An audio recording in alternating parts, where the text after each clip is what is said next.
Muslim leaders from Oklahoma are asking for a meeting with Senator Jim Inhofe over comments Inhofe made during a Senate Armed Services Committee meeting. Making it clear that he knew his comments would spark controversy, Senator Inhofe gave his opinion on airport profiling and targeting specific groups for extra scrutiny.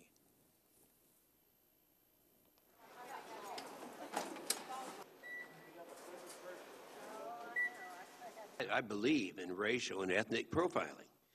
I think if you're looking at people getting on an airplane and you have X amount of resources to get into it, you need to get at the targets, not my wife.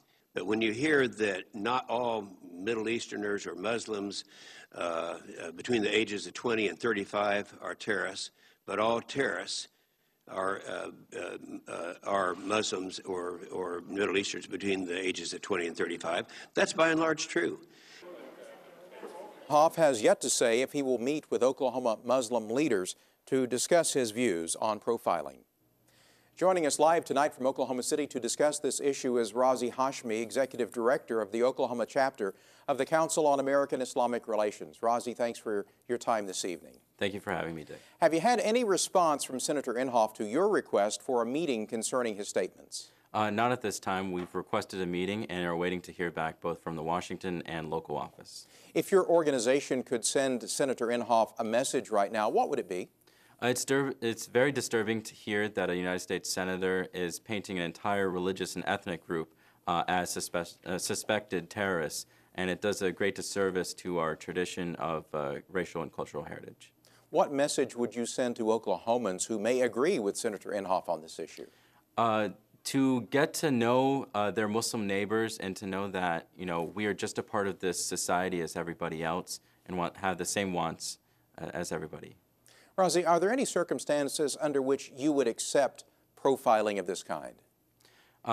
There is one particular, and that is behavior profiling. Law enforcement agrees in a 2003 DOJ memo that racial profiling isn't a proper law enforcement technique, but instead basing it on behavioral characteristics would be best. What impact does the senator's comments have on your ongoing efforts to try to bridge the gap between communities in Oklahoma? It just promotes an opportunity for dialogue and interfaith discussion on issues such as this and many others, and we hope that many people will take the opportunity to learn more about other faiths. A recent Gallup poll found 4 out of 10 Americans admit to an anti-Muslim prejudice. Do you think those numbers fit Oklahoma as well? No, we're very hopeful that people are understanding of other faiths, especially the Islamic faith, and have a chance to get to know their Muslim neighbors. And we don't believe those fit Oklahomans. Your group recently held a town hall meeting with the purpose of trying to dispel stereotypes. Are you reaching people with that message, and are more such town hall meetings planned? At this time, we don't. We have a few more planned, but also we want to thank people that came out because it was a true interfaith event where we had people of all different faiths coming together, concerned individuals from the greater community to want to solve this issue of racial, religious, and ethnic profiling together as a whole. I know you're doing a lot of work here in Oklahoma.